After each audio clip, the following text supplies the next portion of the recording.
क्या आपने कभी सोचा है एक नन्हा सा बालक कैसे पूरी सृष्टि का पालनहार हो सकता है? कैसे वही माखन चुराने वाला शरारती बालक दुष्टों का संहार भी करता है? यह कोई साधारण कहानी नहीं, यह है भगवान श्री कृष्ण की दिव्य लीलाएं, जिन्होंने हर युग में धर्म की रक्षा की और भक्तों को सच्चा प्रेम सिखाया। एक श्री कृष्ण का दिव्य जन्म। जब पृथ्वी पर पाप और अत्याचार बढ़ने लगा, मथुरा का राजा कंस अपनी ही प्रजा पर अत्याचार करने लगा, तभी एक भविष्यवाणी हुई, देवकी का 8वां पुत्र ही कंस का अंत करेगा। डर के मारे कंस ने देवकी और वसुदेव को कारागार में बंद कर दिया। लेकिन समय आया और आधी रात को पूरी जेल में दिव्य प्रकाश फैल गया। उसी क्षण जन्म हुआ भगवान श्री कृष्ण का। जेल के दरवाजे अपने आप खुल गए, पहरेदार सो गए और वसुदेव जी नन्हे कृष्ण को लेकर गोकुल में कृष्ण नंद बाबा और यशोदा मैया के घर पले। यमुना नदी पार करके गोकुल पहुंच गए।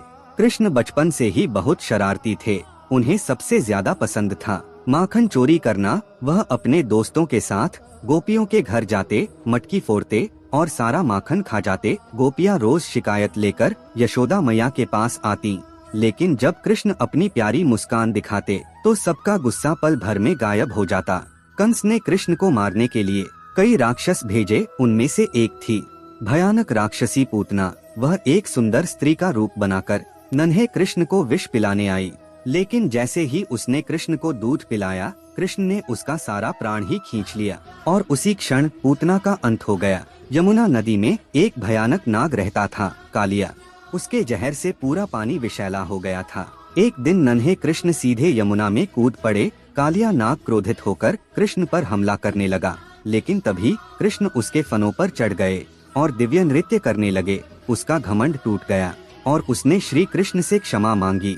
ब्रज के लोग हर साल इंद्र देव की पूजा करते थे, लेकिन कृष्ण ने कहा, हमें इंद्र की नहीं, गोवर्धन पर्वत और प्रकृति की पूजा करनी चाहिए। इंद्रदेव क्रोधित हो गए और ब्रज में भयंकर वर्षा कर दी। तभी श्री कृष्ण ने अपनी छोटी उंगली पर पूरा गोवर्धन पर्वत उठा लिया। 7 दिनों तक सभी ब्रजवासी उस पर्वत के नीचे सुरक्षित रहे।